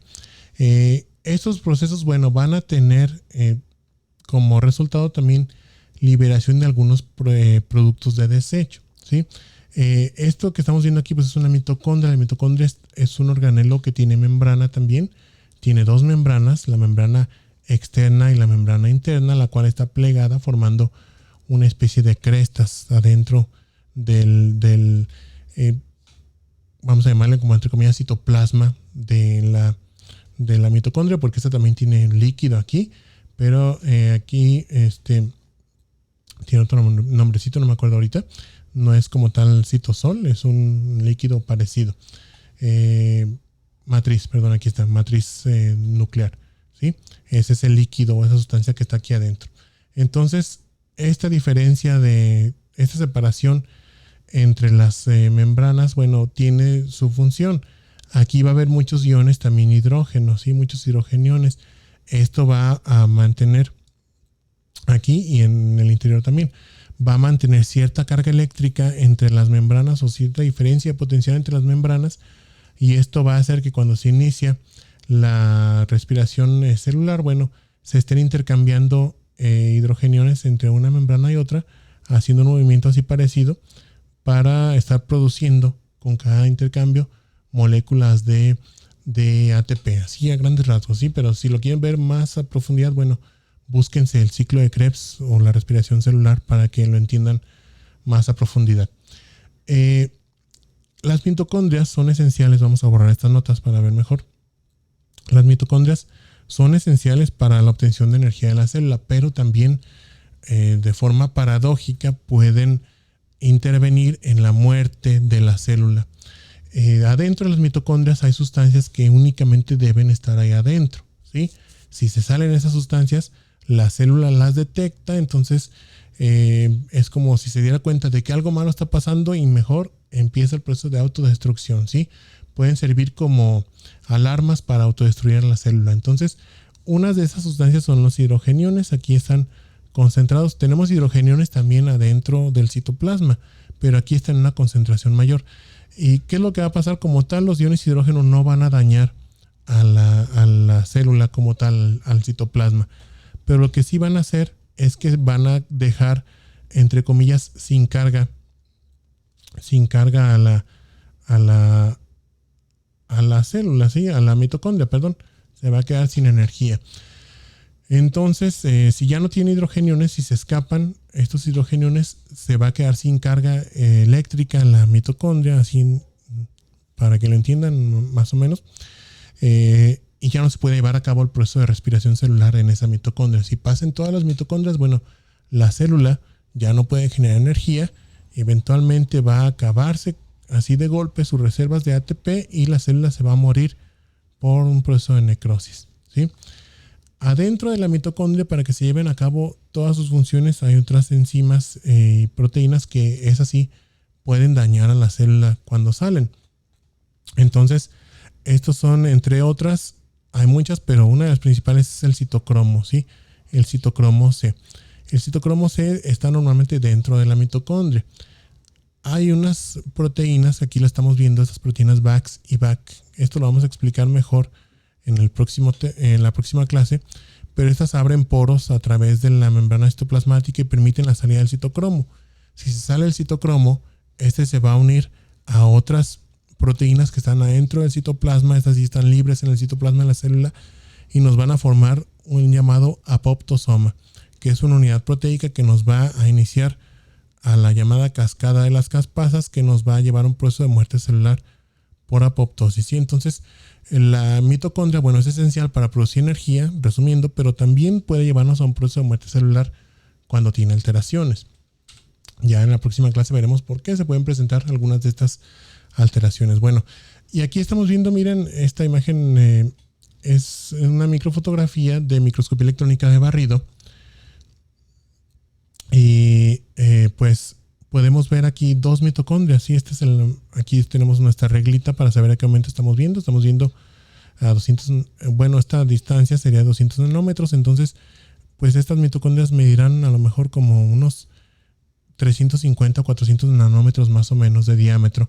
Y aquí podemos ver, miren, las crestas de los pliegues internos de la membrana mitocondrial. Miren, ya me está aclarando aquí Ronaldo. Sí, es Mendoza. Bueno, sí, pronuncié bien. Gracias, Ronaldo. Saludos hasta Brasil.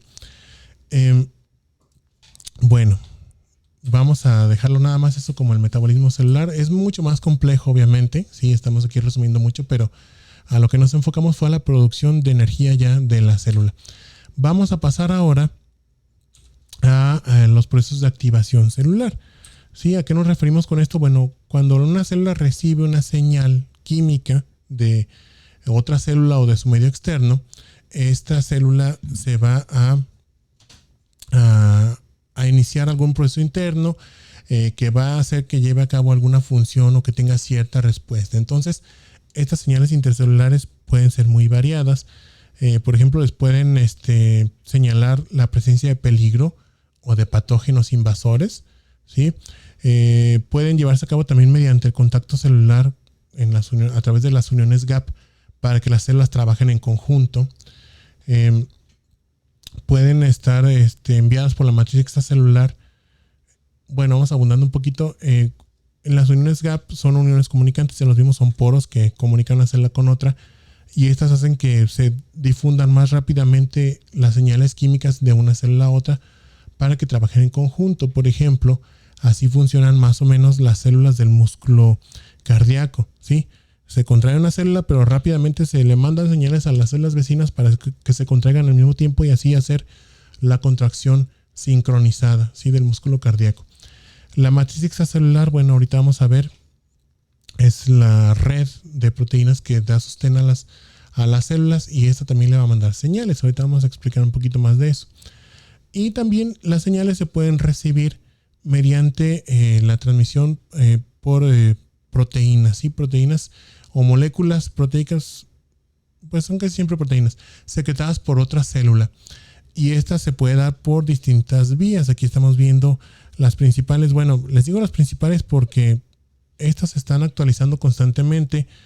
En mis tiempos, cuando yo estaba de estudiante, únicamente mencionábamos 3. Ahorita ya me encontré hasta 5. Pero hay muchas dependiendo del tipo específico de transmisión de la señal. Ahorita los vamos a ver. Aquí están, miren. Estas son las formas de señalización química. Tenemos, bueno, esta está sencilla de entender. La autocrina, que hace la célula, produce una proteína en su interior. Si esta proteína la va a producir, la va a excretar por un proceso de exocitosis, pero ella misma va a captarla. Aquí tiene en su membrana receptores para esa proteína, la va a captar y esto le va a mandar señales a lo mejor a su núcleo para que se transcriba. Casi siempre es lo que pasa, manda señales al núcleo para que empiece a transcribir el ADN y exprese algún gen o lo empiece a replicar para copiarse la célula. Entonces, la vía de señalización autócrina, la célula hace una autoestimulación. Esta pues me la encontré así nueva, como, bueno, no nueva, ya es conocida, pero no la describían antes como forma de señalización, a través de las uniones gap, ¿sí? O sea, es como una señalización directa de una célula a otra. Es una variante más o menos de la que es la vía parácrina. La vía parácrina es cuando una célula produce y libera una molécula, pero esta molécula estimula a las células que están ahí vecinas. Por ejemplo, cuando un macrófago, vamos a poner aquí un macrófago, produce factores de crecimiento, ¿sí? Bueno, vamos a poner por siglas en inglés para que sea más fácil. Factores de crecimiento, y este factor de crecimiento a lo mejor va a estimular a un fibroblasto que está ahí en el vecindario. Por ejemplo, si estamos llevando a cabo un proceso de reparación del tejido. Entonces, así sería una señalización parácrina. Cuando hablamos de señalización a través de uniones gap, es lo mismo, nada más que aquí está en contacto la célula directo con la célula diana o la célula objetivo. Entonces le transmite a través de los poros esa molécula que le va a mandar la señal química. Hay otra variante de esta también que no la estamos viendo aquí representada, que le llaman la señalización yuxtacrina. Tenemos una célula, pero que esta célula va a tener, vamos a ponerla aquí, va a tener en alguna molécula de su superficie, va a tener la sustancia que produjo esta sustancia, la fijó aquí a su superficie celular mediante un receptor, y esta va a hacer contacto con otra célula que tiene un receptor para esa sustancia. Entonces sería algo parecido a la de aquí de uniones gap, pero no hay un canal como tal. Más bien la célula hace contacto con la célula a la que va a estimular y pues le manda la señal química. Y finalmente la señalización endocrina es en la cual una célula produce una sustancia, pero esta sustancia viaja a través de la circulación sanguínea hacia otro lugar pues más distante y más lejos, y va a estimular ahí a las células diana o las células blanco, ¿sí? Y esto es como funcionan, por ejemplo, la mayoría de nuestras glándulas, la tiroides, las gónadas como los testículos, los ovarios, los ejes, los famosos ejes de producción de hormonas, el eje hipotálamo hipófisis X, ¿verdad? Hipotálamo hipófisis tiroides, hipotálamo hipófisis ovario, todos esos funcionan así. En el hipotálamo se produce una sustancia, bueno, ahí se viaja casi directamente hacia la hipófisis, pero después de la hipófisis se libera una hormona hacia la circulación y esa actúa en su órgano diana o en su tejido, célula diana. Bien, aquí en esta diapositiva, creo que se me movió un poquito el lugar, estamos viendo los distintos tipos de receptores transmembranales que hay. Hay muchos tipos que son, por ejemplo, receptores que no son de tipo tirosincinasa, los que son de tipo tirosincinasa, los que están unidos a proteína G de 7 dominios. Cuéntenlos aquí, 1, 2, 3, 4, 5, 6, 7, ¿sí? 7 dominios porque tienen como 7 porciones que atraviesan a la célula. Los de tipo... por aquí estaba, bueno. Están los de tipo señuelo que utilizan, por ejemplo, las células inflamatorias, etcétera. Hay de muchos tipos. El único que es diferente es este de aquí, ahorita lo vamos a explicar. Pero todos estos tienen una respuesta muy similar en cuanto a que mandan señales hacia el interior de la célula. Sí captan un ligando en el exterior, aquí lo estamos viendo, el ligando, y estos mandan una señal al interior de la célula, y esa señal, bueno, por lo general va a ser una señalización en cascada. ¿Qué quiere decir? Que esta molécula que se activó después activa a otra y activa a otra y activa a otra, y ya después llega a lo mejor al núcleo de la célula o a algún otro lugar donde fuera a llevar a cabo su función. Casi siempre esas señales van hacia el núcleo, pero pues hay algunas excepciones. Los receptores hormonales les dije que son diferentes porque estos, bueno, las hormonas no necesitan por lo general receptores que estén transmembranales. Estas pueden atravesar, sobre todo las hormonas esteroides, pueden atravesar directamente la membrana citoplasmática y unirse al ADN a través de un receptor hormonal que sería una ribonucleoproteína o alguna proteína capaz de interactuar con el ADN, ¿sí? Entonces, esos serían como una excepción, pero la mayoría, bueno, va a tener ese proceso de que captan alguna molécula en el exterior, cambian su carga eléctrica, su configuración y mandan la señal hacia el interior para iniciar algún subproceso, ¿sí? ¿Cuál es ese subproceso? Bueno, hay muchos. Transcripción del ADN, replicación celular, expresión de algún gen, silenciamiento de algún gen, etcétera. Sí, son muy variados. Aquí estamos viendo un ejemplo de cómo se activa el gen RAS para iniciar la transcripción del ADN y replicar a la célula. Por ejemplo, el gen RAS está unido a un receptor de membrana que se activa con factores de crecimiento, ¿sí? Entonces, cuando digo un factor de crecimiento, se une a este receptor que va a estar unido por proteínas enlace a esta otra proteína. Si es una proteína puente que comunica a la proteína RAS inactiva con el receptor de factor de crecimiento. Cuando se une el factor de crecimiento, aquí va a haber un proceso de fosforilación. La proteína RAS tiene una molécula de guanosil difosfato, ¿sí? Es como el ATP, pero en vez de tener adenina tiene guanina. Entonces, y en vez de tener 3 fosfatos tiene 2, por eso difosfato. ¿Qué va a pasar aquí? Va a haber una fosforilación, se va a agregar un ion fosfato más, entonces se convierte el GDP en GTP, la proteína RAS se activa y esta inicia una señal en cascada. Aquí vemos cuáles son las proteínas que están involucradas. Va a mandar una señal en cascada hacia el núcleo para activar la transcripción del ADN y que la célula se replique en este caso, ¿sí? Pero este es un ejemplo. Hay muchas funciones sí, de las señales que se transmiten a través de la membrana. Bueno, vamos avanzando. Ahora pasamos a lo que es la matriz extracelular. La matriz extracelular, les dije, es ese medio proteico, es como una red que le da soporte a todas las células de nuestro organismo y a las estructuras de nuestros tejidos. Entonces, la matriz extracelular, bueno, no vamos a abundar demasiado en sus componentes, son muy variados dependiendo del tipo de matriz de la que estemos hablando. Aquí vemos algunos ejemplos. Por ejemplo, de este lado tenemos la matriz extracelular que forman o la que producen los fibroblastos, ¿sí? Matriz intersticial le llamamos. Perdón, ya no me sale aquí la línea. Bueno, esta matriz, esta de aquí, es rica en colágeno fibrilar, tiene elastina, tiene proteoglicanos, ¿sí?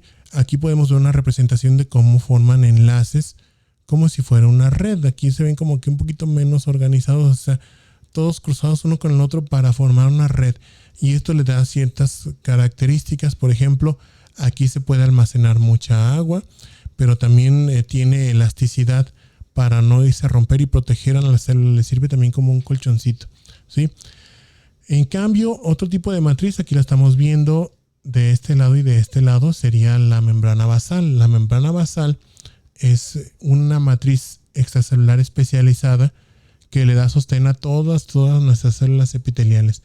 Desde células de epitelio, por ejemplo, gástrico o colónico, como estas que tenemos representadas aquí arriba, hasta células endoteliales como las que están aquí en este vaso sanguíneo. Si se fijan, tienen unos bastoncitos ahí de color azul o morado, no sé cómo los vean, que le sirven como anclaje a esa membrana basal, ¿sí? Esos bastoncillos o moléculas de anclaje se llaman integrinas. Le sirven para afianzarse bien ahí esa membrana basal. Entonces, esta membrana basal es también matriz extracelular. Algunos componentes se repiten, por ejemplo los proteoglicanos, pero tiene otros componentes que no tienen la matriz intersticial, como colágeno tipo 4 y laminina principalmente. La laminina es esta proteína que hace que se acomode como en capas más densas la matriz extracelular que forma la membrana basal. Si se fijan en la intersticial, la que teníamos acá del lado derecho, bueno, está organizada como una red.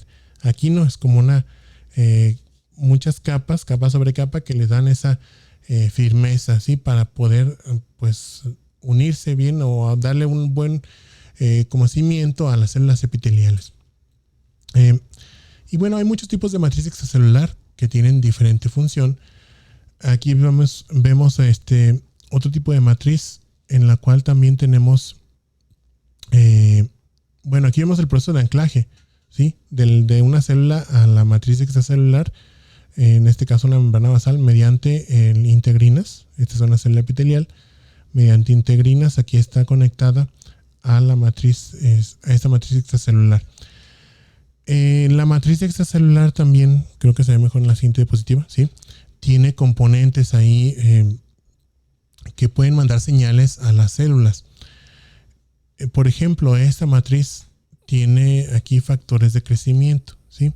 Que serían factores de crecimiento de fibroblastos. Entonces, cuando una matriz extracelular se daña, ¿sí? Si sufre algún daño físico, porque hubo algún daño al tejido, se va a romper esos, pues esos factores de crecimiento que estaban como inactivados porque estaban unidos a la matriz extracelular, se van a liberar, van a pasar a su forma activa y se pueden ser captados por las células que están ahí en la periferia, y esas células se van a activar. También, al estar unidas a la matriz extracelular, algunas células pueden recibir, como aquí vemos, estimulación constante, ¿sí? De esos factores de crecimiento. Entonces, pues aquí en general tenemos otros 3 tipos de matriz extracelular. Esta es matriz que es más rica en colágeno fibrilar y elastina, entonces es matriz más elástica. Esta tiene más proteoglicanos, lo que le permite almacenar un poquito más de agua porque es rica en sodio. Y esta, bueno, tiene más sulfato de parán. Pues eso le da una composición distinta. Pero, bueno, cada matriz tiene su particular utilidad dependiendo del sitio donde la encontremos. Y bueno, ya para terminar, vamos a hablar rápidamente del mantenimiento de las poblaciones celulares. ¿Cómo se lleva a cabo esto? Pues mediante el ciclo celular. El ciclo celular es una serie de procesos que nos van a llevar desde de tener una célula a tener 2 células iguales, ¿sí? A partir de una célula y esta célula replicarla, hacer una copia y terminar con 2 células que deben ser, se supone, igualitas. Ciclo celular está dividido en 3 estados, o como 3 fases, bueno, no fases porque nos vamos a confundir aquí, como 3 estadios así principales. El primero, que va desde G1 hasta el final de G2, todo de aquí, aquí me salí, ven, todo esto de aquí, a esto le llamamos interfase, ¿sí? Y está compuesta por lo que es la fase, ahora sí, G1, síntesis y G2. Y estas tienen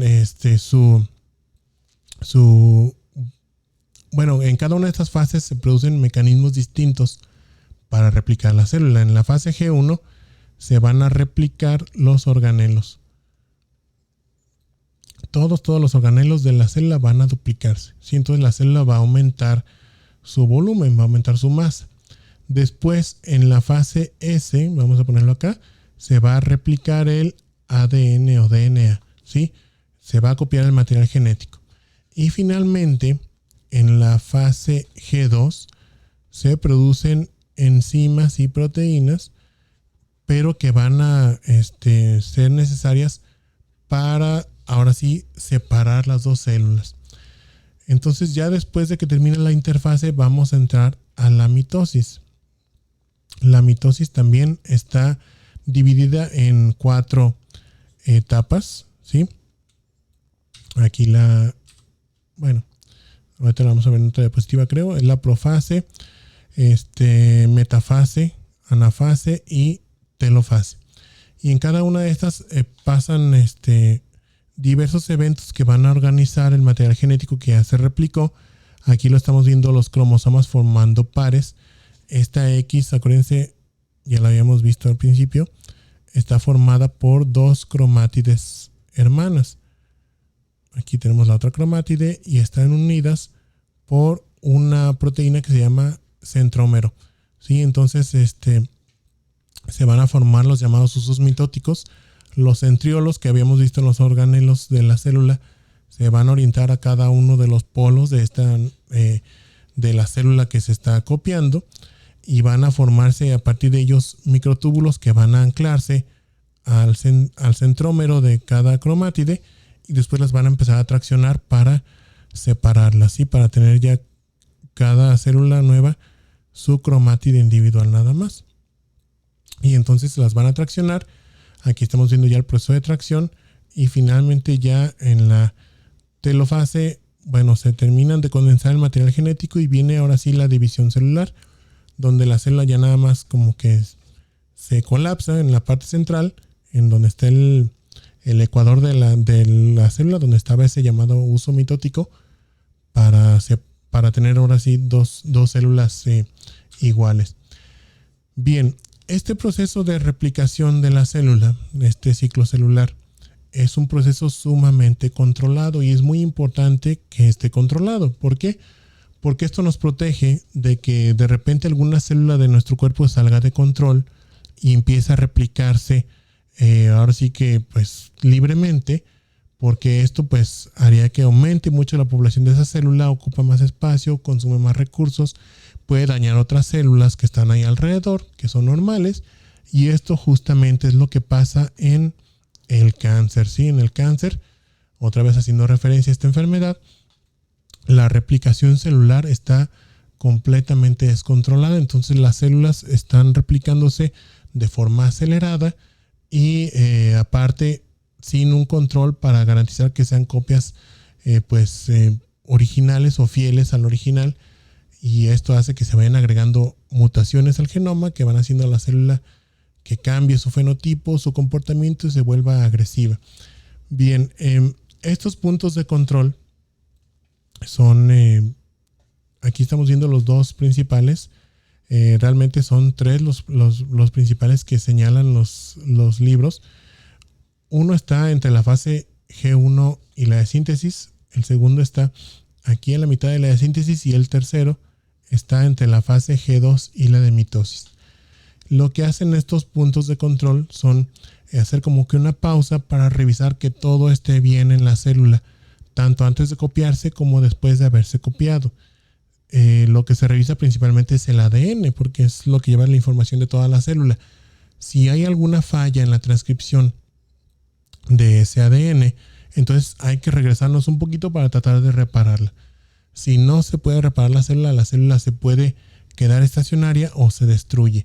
Entonces, para controlar esos puntos, esos checkpoints que les llaman, ahí entran en función estas proteínas llamadas CDKs,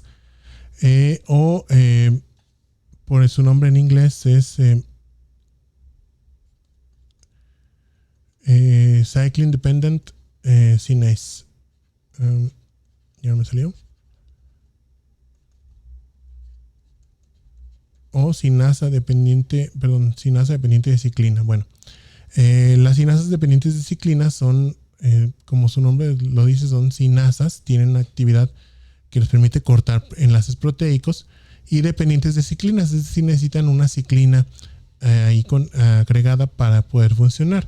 Entonces lo que hacen estas pues es regular la transcripción del ADN. Si pasa el checkpoint en la célula, bueno, se activa la sinasa dependiente de ciclina correspondiente y le permite seguir avanzando. Aquí vemos algunos de los genes que están involucrados en cada uno de estos procesos, ¿sí? Un gen muy importante que regula todos estos procesos es el llamado P53, que a lo mejor he escuchado también, tiene un nombre muy famoso que le dicen el guardián del genoma, justamente porque se encarga de revisar muchos de estos procesos durante la replicación celular, pero también de detectar daños al ADN cuando la célula sufre alguna agresión determinada. Esto lo vamos a ver mejor en el tema de neoplasias. Bueno, aquí estamos viendo en esta imagen las distintas etapas ya de la mitosis, ¿sí? La metafase, que también se menciona una fase previa que es la prometafase, pero esta será la metafase, después anafase, telofase. Por aquí nos faltó la profase, ¿sí? Profase, metafase, anafase y telofase. Y esto lo que hace es organizar los cromosomas, aquí lo estamos viendo, en el ecuador de la célula para formarnos un llamado uso mitótico. y después empezarlos a traccionar mediante los microtúbulos. Fíjense como aquí ya están separando los cromosomas, son los que vemos de color verde, para llevarlos a los polos de la célula, y ahora sí, separar la célula para tener dos células iguales. Esto lo podemos ver en microscopio óptico convencional. No lo podemos ver tan a detalle como que veamos aquí los cromosomas ahí formando esas pequeñas cruces. Eso se ve con otros estudios. Se puede ver en microscopio óptico, pero se necesita un preparado especial, un proceso especial en el tejido para poder hacer que se condensen las cromátides y después se liberen para poderlas ver libres. Así es en lo que consiste el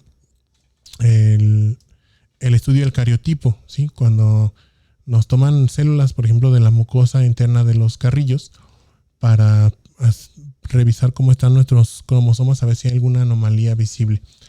Pero en el microscopio óptico convencional, en los preparados que hacemos en histopatología, se pueden ver las mitosis cuando la cromatina está formando los usos mitóticos. Aquí estos circulitos están señalando 5 mitosis, ¿sí? A veces las podemos ver, por ejemplo, como esta de aquí, cuando están condensados en el ecuador de la célula los cromosomas, aquí cuando ya se están separando, o aquí cuando se están condensando en el centro pero están desorganizados, ¿sí? Obviamente cuando hablamos de células cancerosas, esta mitosis también se va a desorganizar, entonces podemos encontrar formas anómalas, las que les llamamos mitosis atípicas, y esto, bueno, pues nos ayuda para hacer el diagnóstico microscópico del cáncer. Bien, las células, bueno, esto ya lo mencionamos más o menos, las células madre que tenemos nosotros, que son células totipotenciales y después se vuelven células pluripotenciales cuando ya tenemos el blastocisto y el embrión. Estas tienen la capacidad de convertirse en cualquier tipo de célula. De ahí, en el desarrollo embrionario, las células pluripotenciales se van comprometiendo poco a poco, se vuelven células multipotenciales, hasta que se comprometen con cierto linaje. Es decir, nos forman alguna de las 3 capas germinativas, el endodermo, el mesodermo o el ectodermo, y cada una de estas va a dar origen a cierto tejido que va a formar parte del embrión o del feto. Pero esto se da mediante el proceso de activación y desactivación de genes. Se ha visto entonces que en cultivos celulares, por eso lo de la tan mencionada terapia con células madre es en lo que se basa. Nuestras células madre, que se pueden obtener cultivos de estas células, por ejemplo, de la gelatina de Wharton, que es la gelatina que tiene el cordón umbilical cuando nacen los bebés. Estas se pueden cultivar y después, mediante el estímulo apropiado, se induce la expresión de ciertos genes y estas pueden formar pues múltiples tipos celulares, ¿sí? Células que normalmente nosotros no podemos replicar, como neuronas o músculo cardíaco, se pueden formar, y esto, bueno, nos ofrece una esperanza de en un futuro, a lo mejor ya no tan distante, tratar de forma más eficiente enfermedades que nosotros consideramos todavía incurables, como por ejemplo un infarto agudo del miocardio, alguna enfermedad neurodegenerativa que nosotros consideramos hasta ahorita que no se pueden curar porque pues no hay manera de reponer esas células. En algún futuro a lo mejor sí se podrá. Y bueno, para mantener entonces, aquí vemos los diferentes procesos que nos ayudan a mantener el número, ¿sí? El número de células en una población más o menos estable, ¿sí? Que se mantenga el número de células estable. Si una célula prolifera de forma descontrolada, pues va a aumentar su número. Va a aumentarnos el número de células. O también si las células empiezan a morirse de forma descontrolada o disminuye su proliferación, va a disminuir el número de células. Entonces, ¿cómo le hacen las células para mantener más o menos un número estable en su población? En cada tejido que nosotros tenemos, y esto lo vamos a repetir mejor en la próxima clase, pero en cada tejido que tiene capacidad de replicar sus células, vamos a encontrar nosotros una población de células, pero que son células madre somáticas, ¿sí? Células madre somáticas, es decir, que son células que tienen capacidad de producir muchos tipos celulares, pero están comprometidas con el linaje de las células que están ahí en ese tejido nada más. Entonces, estas células se están replicando constantemente para mantener una población estable. De esas células, algunas se van a morir. Entonces, cuando nosotros tenemos un equilibrio entre la proliferación y es más o menos similar a la apoptosis, entonces tenemos un equilibrio, ¿sí? Aquí está equilibrada la población celular. Cuando no hay mucha apoptosis y sigue habiendo proliferación, entonces una manera que tienen las células madre de mantener su stock ahí o su cantidad más o menos estable es la de diferenciarse, que es lo que pasaría aquí, ¿sí? Cuando una célula madre se diferencia, quiere decir que madura y se convierte en alguna célula, ahora sí, somática, que lleva a cabo alguna función. Aquí nos pone este ejemplo. Bueno, aquí las células están diferenciando a lo que parece ser células de epitelio escamoso estratificado, pero la diferenciación puede ser a cualquier tipo celular. Bien, bueno, con esto terminamos el capítulo de hoy. No sé si les haya quedado alguna duda, ¿sí? Algo que les gustaría aclarar. No, doctor, sin ninguna duda. Perfecto. Todo bien, doctor. Muy bien, muchas gracias. Bueno, miren, se comunica también Andrés Ramos desde Colombia. Le gustó mucho la clase. Muchas gracias, Andrés. Bueno, pues gracias a todos que se conectaron. Parece que no hubo ningún contratiempo ahorita con esto de hacer el streaming doble a través de Meet y de YouTube. Entonces, pues, a ver, tenemos aquí una pregunta. Diego Díaz López. Dime, una Diego. pequeña pregunta. ¿La matriz y el intersticio son sinónimos o tienen alguna diferencia? Ok. Bueno, lo puedes considerar, realmente se pueden considerar sinónimos. Si el intersticio es pues sería la matriz extracelular, es ese espacio que está afuera de las células, pero dentro de los mismos tejidos. Sí serían sinónimos, digo. Ok, gracias. Por nada. Bien, bueno, entonces, si no hay más preguntas, pues les agradezco a todos que se pudieron conectar hoy. También a los que nos estuvieron acompañando a través de YouTube. Y nos veríamos aquí el próximo martes a las 8 con el siguiente tema, que es el tema de adaptación, lesión y muerte celular. Cuídense mucho, pasen bonito fin de semana y nos vemos aquí en la próxima clase. Hasta luego. Gracias. Gracias. Gracias, buen día. Gracias. Gracias, profe. Doctor, gracias.